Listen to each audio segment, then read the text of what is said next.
start में I would like to thank the Amar Ujala team and Vyas ji, Shubham, Tiwari ji, the honorable ministers who were here, जिन्होंने हमें guide किया और उनके vision के बारे में बताया। स्टार्टिंग में मैं जरूर ये कहना चाहूंगी कि मेरा सेशन हिंदी और इंग्लिश में मिक्स्ड होने वाला है।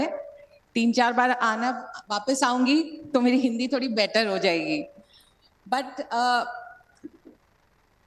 एक चीज बिफोर आई स्टार्ट, जब व्यास जी ने ये बताया कि ये हम बहुत ही एनकरेजिंग प्रोग्राम शुरू करने वाले हैं जो वुमेन के लिए होगा, मैंने ये प्रेजेंटेशन के ऊपर डेटा बनाना शुरू किया और तिवारी जी ने एक चीज कही जो मुझे बहुत एक्चुअली मैच कर रही थी। जब मैं डेटा देख रही थी, इस इंडस्ट्री में मुझे ऑलमोस्ट 28 इयर्स हो गया है एंड उस दौरान मैंने काफ़ी चीज़ें देखी, इंडस्ट्री बदली। वुमेन जब मैंने ज्वाइन किया था मेरी ऑर्गेनाइजेशन में, तो there were just 3 girls in 300 people. It was a CA firm और सिर्फ 3 लड़कियां थी। तो हमें पूछने में भी डर लगता था कि हमें काम क्या करना है और हमें बेस्ट काम क्यों नहीं दे रहे हैं। आज की अगर आप कंपैरिजन देखेंगे तो जितनी भी वेल्थ मैनेजमेंट कंपनीज हैं, यानी कि जो HNIs का पैसा मैनेज करती हैं, फैमिली ऑफिसेज के पैसे को मैनेज करती हैं, इन सब में 1/3 कैपेसिटी वुमेन की है। सो प्रोग्रेस बहुत हुई है और कुछ डेटा जब मैंने देखा तो मुझे नहीं लगता कि हम वुमेन अवेयरनेस तक की बात करेंगे तो सही होगा। एक्चुअली अगर आप जब डेटा देखेंगे तो द राइट वर्ड, अब मुझे इसका हिंदी रूपांतर नहीं मालूम, बट ये एक शिफ्ट है, बहुत बड़ा शिफ्ट जो इस कंट्री में हो रहा है एंड इसकी बेस पे वुमेन खड़ी हैं एंड इसको हम सोशियो कल्चरल शिफ्ट बोलेंगे क्योंकि इसमें एक इकोनॉमिक इम्पैक्ट भी है, इसमें एक सामाजिक इम्पैक्ट भी है। ये कम नहीं है कि 2047 का जो विकसित भारत का सपना है उसमें एक पिलर वुमेन है। दैट इटसेल्फ हैज, अगर आप देखेंगे कि कितने कितने चेंजेस आए हैं, इस पे बहुत बड़ा फोकस है बिकॉज वुमेन उस पिलर का एक बहुत बड़ा अंश है। इनफैक्ट 25% इज महिला। तो क्या क्या हुआ है एक्चुअली, अगर आप ये डेटा देखते हैं, 3 चीजें हैं जो मैं समझती हूँ सबसे ज्यादा वुमेन को सेंट्रल फोकस में ला रही हैं या इकोनॉमिक ग्रोथ की तरफ लेके आ रहे हैं। सबसे पहले लेबर पार्टिसिपेशन। एक टाइम पे आप देख रहे हैं 7 साल पहले जब वो 21-24% के करीबन था, आज की तारीख में it is almost nearing 48-50%। And हमने कुछ दिन पहले सुना कि the focus of the government is to get 70% of the working women start getting participation in labor। इसका मतलब काफी women workforce में आएंगी। आपको शायद पता नहीं होगा कि आज की तारीख में जितनी women हैं workforce में, उसमें से अनऑर्गेनाइज सेक्टर और ऑर्गेनाइज सेक्टर में कितनी है? कोई गेस कर सकता है कितने women हैं जो अनऑर्गेनाइज सेक्टर में काम करती हैं?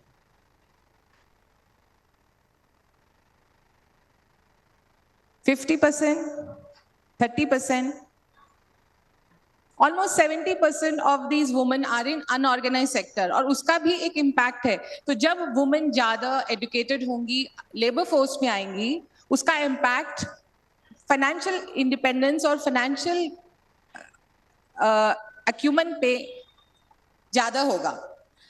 ये सब इसके साइड में आपने पार्टिसिपेशन बढ़ते हुए देखा, आपने जनधन देखा। जनधन में आज, and this is the data as of March 25th, that February 25 के 55% accounts were owned by women. Bank Sakhi जो actually rural, one of the ministers mention कि गांव में जो वुमेन है उनको लाना है, जो रूरल है उनको लाना है। ये बैंक सखीज ने बहुत उस पर काम किया है। In fact one of the good things which have happened is कि some of these bank secretaries have actually become their own entrepreneurs. आज की तारीख में स्मार्टफोन, एंड मुझे दिख रहा है यहाँ सबके हाथ में स्मार्टफोन है, 100 में से कितने स्मार्टफोन्स परसेंटेज वुमेन के पास है? 60% of women today have smartphones in the country. Smartphone की क्या जरूरत है? क्योंकि आप स्मार्टफोन से डिजिटली अवेयर बनते हैं। 30% यूपीआई ट्रांजैक्शंस जो होते हैं इस कंट्री में वो वुमेन कर रही हैं। 4 डीमैट अकाउंट अगर खुलते हैं तो उसका 1 डीमैट अकाउंट वुमेन का है। और आपने कुछ देर पहले सुना होगा म्यूचुअल फंड में 4 नए इन्वेस्टर्स में से 1 investor is a women. Not only this, काफी सारे पॉलिसी इनिशिएटिव्स जो गवर्नमेंट ने लिए हैं एजुकेशन के लिए। आपको स्टेम के बारे में पता है, जो कि साइंस और इंजीनियरिंग में लड़कियां आती हैं उनके, आज 40% women are part of that STEM initiative. Education, post grad girls, 40% of post grad girls have jobs. मैं आपको ये क्यों बता रही हूँ? क्योंकि जब एजुकेशन आती है, जब डिजिटल अडॉप्शन आता है, तो आपके अंदर फाइनेंशियल इवैल्यूएशन की कैपेसिटी बढ़ती है, राइट? एंड ये सब जो हुआ है इसमें हम सब शामिल हैं। तो should not be applaud ourselves? Can we not clap for ourselves once? Right? इतना हल्का क्यों? We have done a great job, right? लेकिन क्या ये काफी है? ये देखिए, ये अपॉर्चुनिटी है जो अभी भी बाकी है इंडिया में। एंड ये data is taken from the net, तो थोड़ा इधर उधर हो सकता है, बट 76 करोड़ इंडियन वुमेन है, 48 करोड़ वर्किंग है, यानी कि 18 के ऊपर है, 31 करोड़ के पास वैलिड पैन है, 2.3 करोड़ सिर्फ इनकम टैक्स पैन की रिटर्न फाइल करती हैं, और म्यूचुअल फंड में सिर्फ 1.25 करोड़ वुमेन इन्वेस्टर्स हैं। तो कितनी जर्नी बाकी है, कितना काम बाकी है और कितना पेनिट्रेशन बाकी है, राइट? इंटरनेट यूजर्स में 34 crore, and this is also about 40%, 34 crore internet users women है। ध्यान से देखिए, रूरल इंडिया के यूजर्स ज्यादा हैं, अर्बन के कम हैं। ऑनलाइन शॉपर्स 12 करोड़, ये सिर्फ वुमेन है। So what is this telling you? 2 भाग में है, एक फिजिकल एक्सेस बाकी है जो अर्बन से रूरल जाएगी, और एक डिजिटल अडॉप्शन बाकी है जिससे आप बहुत ज्यादा चेंज देख पाएंगे। और इस अपॉर्चुनिटी को हम सबको एज इंडिविजुअल, एज विमेन लेके जाना चाहिए। अगर सब कुछ अच्छा है और सब कुछ ठीक चल रहा है तो मैं यहाँ क्या कर रही हूँ और फाइनेंशियल इंडिपेंडेंस के बारे में क्या बात कर रही हूँ? फाइनेंशियल इंडिपेंडेंस वेल्थ क्रिएशन के लिए जरूरी क्यों है? सबसे पहले वर्ल्ड वाइड और इंडिया में था शायद कुछ ज्यादा, एक जेंडर पैरिटी गैप है, यानी कि आपको जितनी as a women salary earning मिलती है वो शायद 20 to 30, विलेज जाते जाते 40% लोअर है। इसका मतलब आपकी अर्निंग कम हो जाती है। As per economic survey and as per national housing health survey, women live longer than men. ये अच्छी बात होनी चाहिए थी, सामान्यतर अच्छी लग नहीं रही, क्योंकि अगर आप ज्यादा लाइफ टाइम है तो आपको उतना ही फाइनेंशियल इंडिपेंडेंस, फाइनेंशियल वेल्थ होनी जरूरी है। इसके अलावा अगर आपके घर में एल्डरलीज हैं, ये सिर्फ इंडिया की प्रॉब्लम नहीं है, ग्लोबली भी है, कि 60 to 70% विमेन ही एल्डरलीज को देखती हैं। उनके mother, father, mother in law, father in law, that responsibility globally is taken care by women. Career breaks men से ज्यादा women के होते हैं। एंड इसके अलावा आप जब इन्वेस्टमेंट बिहेवियर देखेंगे तो mostly it is around risk नहीं चाहिए, फिक्स डिपॉजिट। इसका नतीजा ये है कि जब तक रिटायरमेंट आता है, जो आदमी के पास, मैन के पास 100 रुपीज जमा है, for a female it will be only 74। तो आप शुरू ही retirement at a gap of 24-25% से करते हैं। शायद as a young woman sitting here, retirement might look very far, but that is a reality.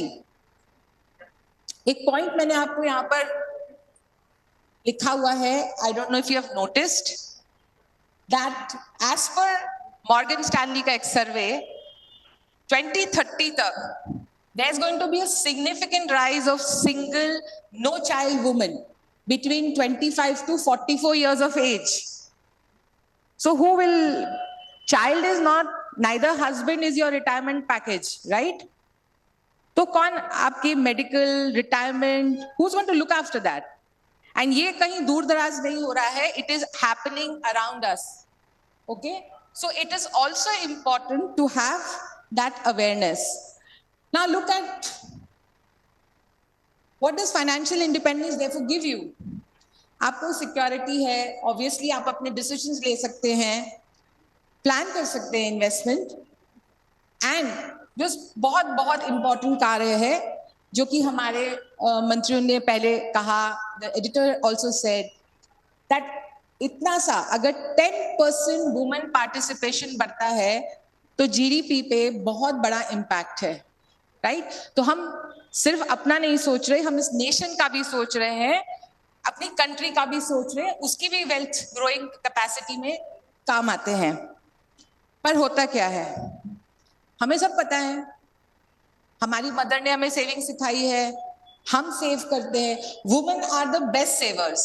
आप कोई भी स्पीच सुनिएगा उसमें जरूर सुनने मिलेगा women know how to save. एक अलग अलग पैकेट में डाला हुआ होता है, घर की अलमारी में अलग अलग पैकेट्स होते हैं, तो फिर वो काफी क्यों नहीं है?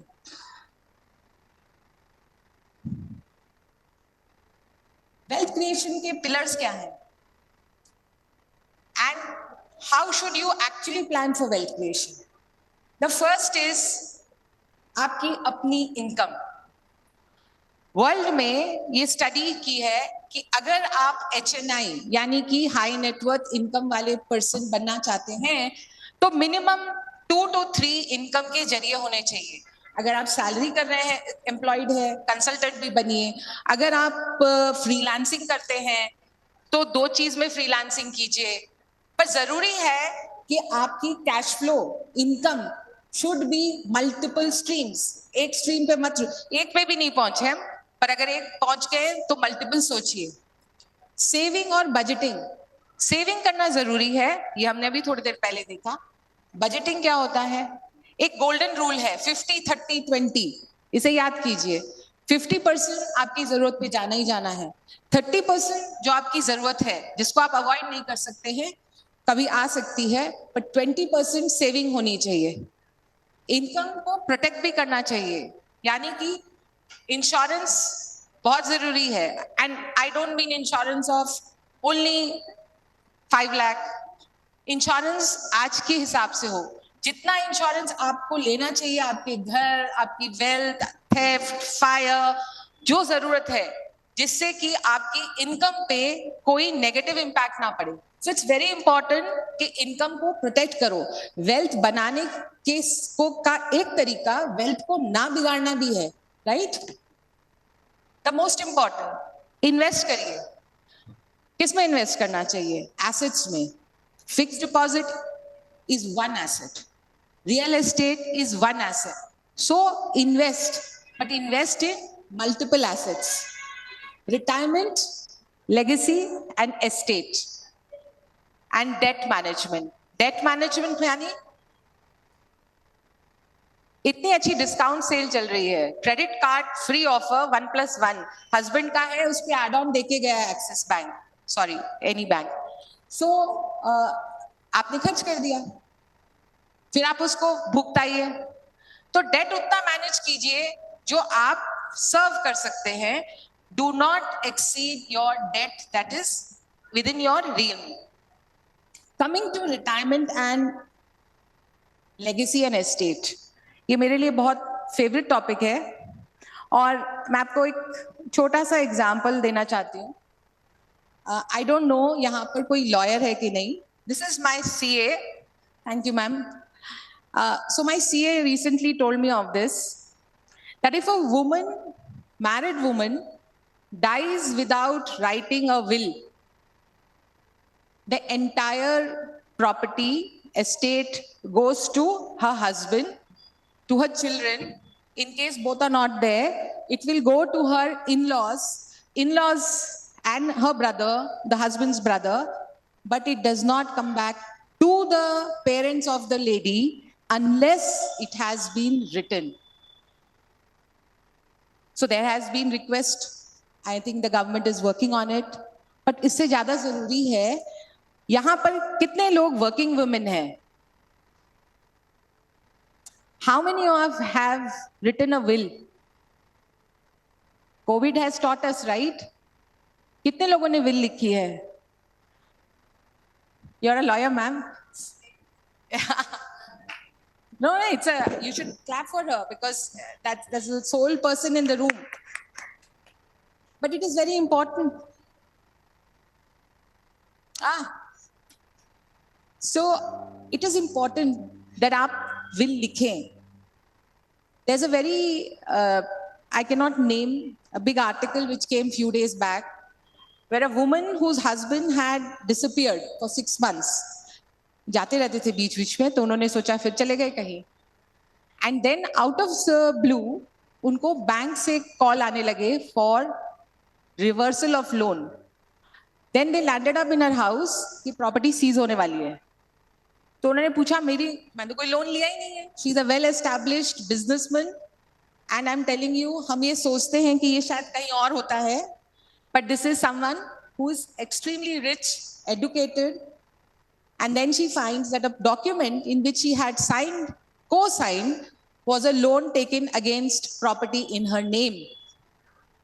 So क्या आप पेपर चेक करते हैं?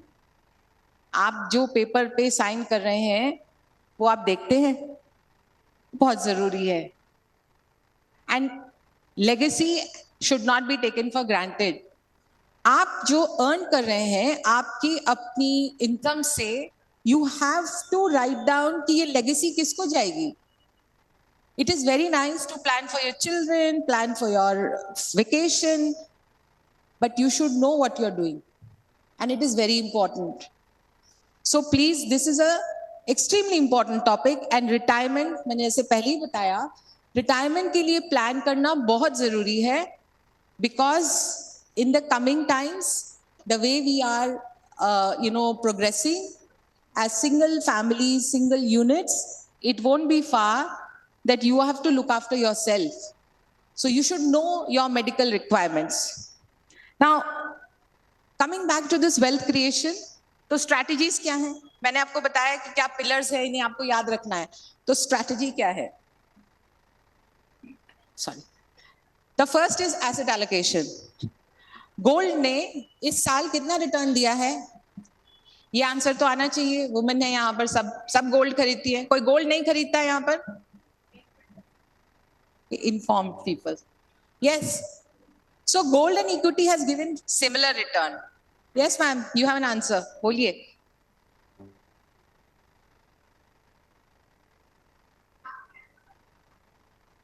अच्छा, हाँ, तो मुझे सरप्राइज लगा कि एक ही जन ने हाथ उठाया. मुझे लगा सब उठाएंगे. एक्चुअली वर्ल्ड का सबसे ज्यादा गोल्ड इंडियन वुमेन के पास ही है. So if you have to look at it, gold ने अच्छा रिटर्न दिया है, लेकिन अगर आप 15 साल का हिसाब देखेंगे या 10 साल का हिसाब देखेंगे तो इक्विटी ने ज्यादा अच्छा दिया है. कोई पर्टिकुलर साल में कोई और रिटर्न प्रोडक्ट का एसेट का होगा. सो एसेट एलोकेशन बहुत जरूरी है. एज विमेन हम समझते हैं, don't put all your eggs in one basket, diversify करते ही जरूरी है. तो डाइवर्सिफिकेशन जरूरी है. कंपाउंडिंग, एक नीचे ये फोटो है चेस की. किसी को पता है ये क्या है? एक बहुत पुरानी कहानी है. अगर आप लोग नहीं बताते तो मैं बताती हूँ. कौड़ी. Okay. So this is a chess board and एक बार एक राजा ने चेस के लिए उसके बहुत होशियार बंदे को बुलाया चैलेंज करने के लिए कि ये मुझे बीट कर सकता है क्या. He was renowned in playing chess, कौड़ी. तो उन्होंने उनको जब विन किया कॉन्टेस्ट में, तो उन्होंने कहा मुझे सिर्फ हर घर में एक चावल और अगले घर में उसका डबल चावल. यही चाहिए। तो उन्होंने कहा वाह तो बहुत अच्छी बात है, मैं हार भी गया तो कोई प्रॉब्लम नहीं है, पर वो हार ही गए। फिर क्या हुआ? ये कंपाउंडिंग है। जब वो गिनना शुरू किया तो एक्चुअली लास्ट घर में पहुंचते पहुंचते इतना चावल है जो राइस का वर्ल्ड प्रोडक्शन नहीं है। This is called compounding. And आप जब इन्वेस्ट करें तो इट इज वेरी इंपॉर्टेंट कि आपका पैसा किस रिटर्न से ग्रो कर रहा है, कितना अर्न कर रहा है, वो बहुत जरूरी है, और कितना टाइम आप दे रहे हैं। रिस्क मैनेजमेंट बहुत जरूरी है सब जगह। सब आपका पैसा, आप someone comes to you and says यहाँ ये बहुत अच्छी रिटर्न है, it doesn't matter। आपको देखना चाहिए कि मेरा पैसा 100% इक्विटी में है, 100% किसी और चीज एक ही प्रोडक्ट में डाल दिया है, एक ही कंपनी में डाल दिया है। अगर आप 60 ईयर ओल्ड है तो आपका पैसा 10 साल की लॉक इन में तो नहीं जा रहा। So risk is important, tax is important, and बीच बीच में आपको रीबैलेंस करना पड़ेगा। ये वेल्थ साइकिल की स्टेजेस हैं जो मैंने आपको यहाँ दिखाई।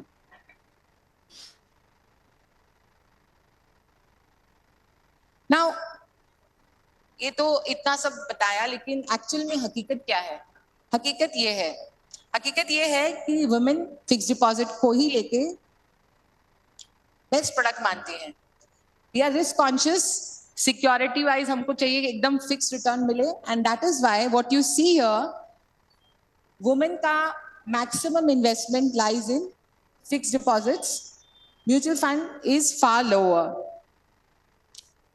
अब कुछ इंपॉर्टेंट पॉइंट्स आई थिंक जो आपको ध्यान में रखनी चाहिए, जिसके लिए मैंने ये वेल्थ, क्योंकि एक लाइन मैंने आपको कही कि wealth creation is also when you don't destroy your wealth और you don't know what will happen. So how many of you know this?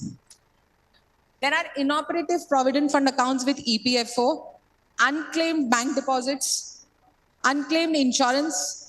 Mutual fund के पास इटसेल्फ 24,000 करोड़ है, एंड शेयर्स क्यों पड़े हैं ये ऐसे? Can anyone guess? ये अनक्लेम,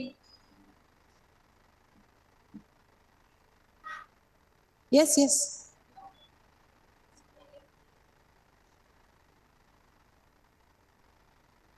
एक रिडेम्पशन है जो क्लेम नहीं हुआ। यस मैम, या वो हो गया, ऐसे पड़े रहते हैं share.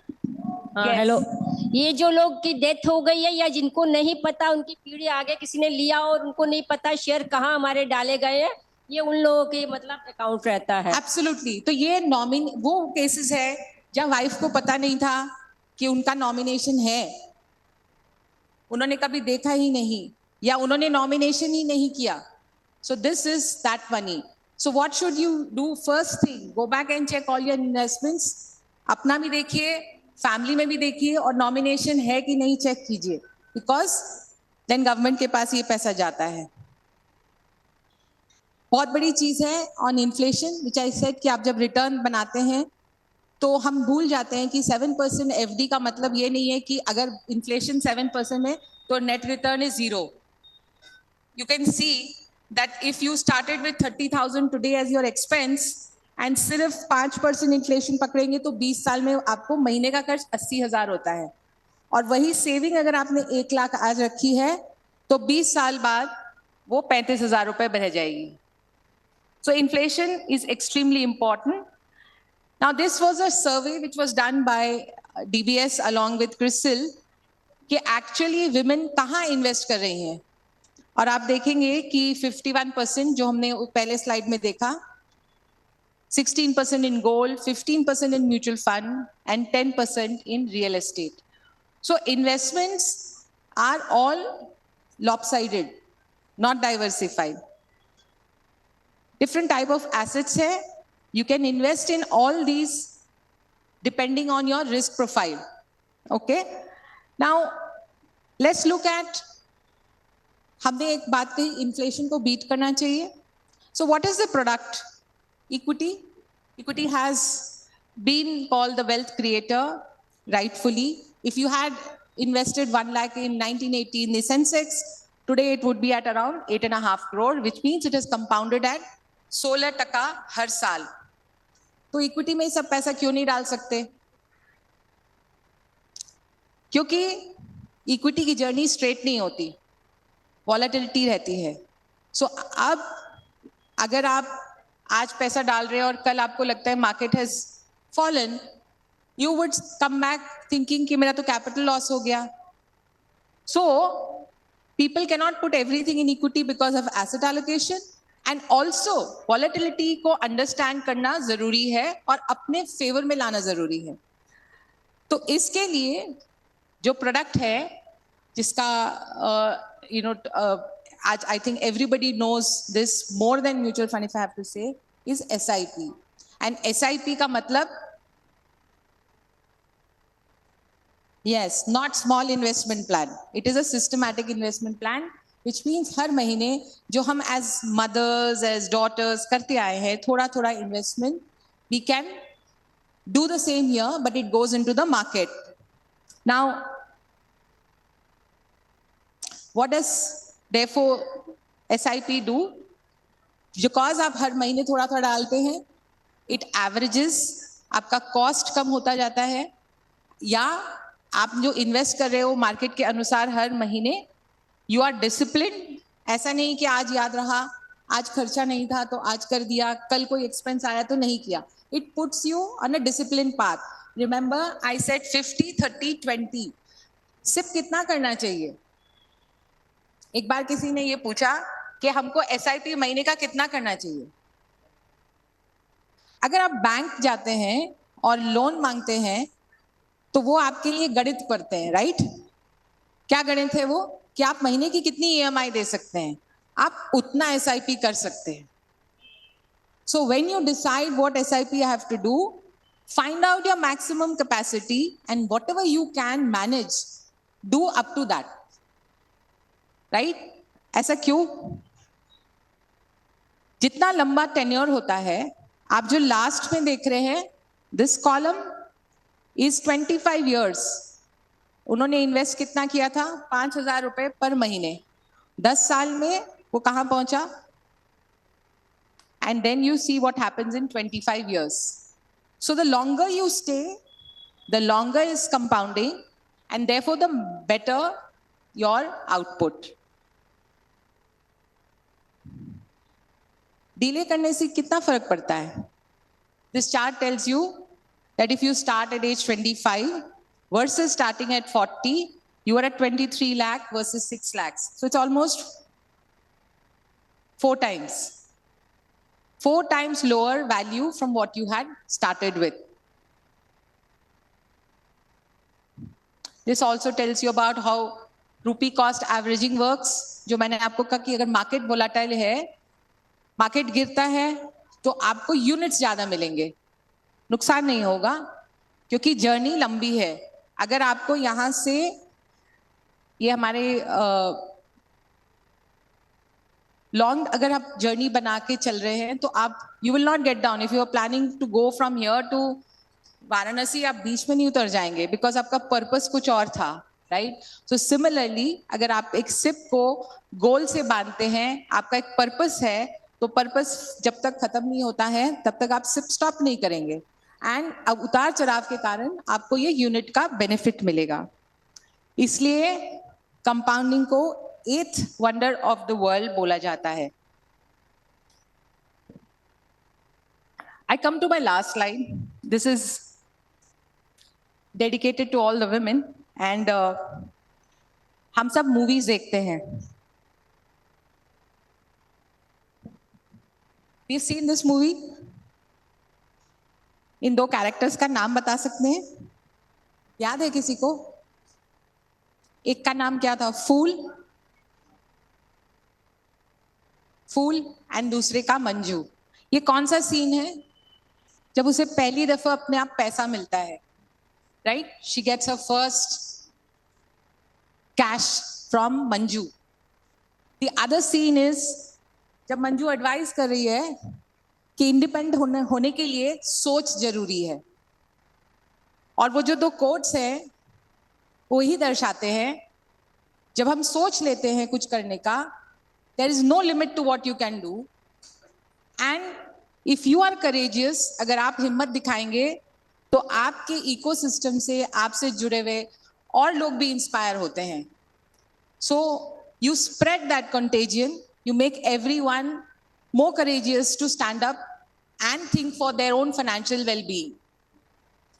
That's it. Thank you so much for being a wonderful audience, and happy Women's Day to everyone.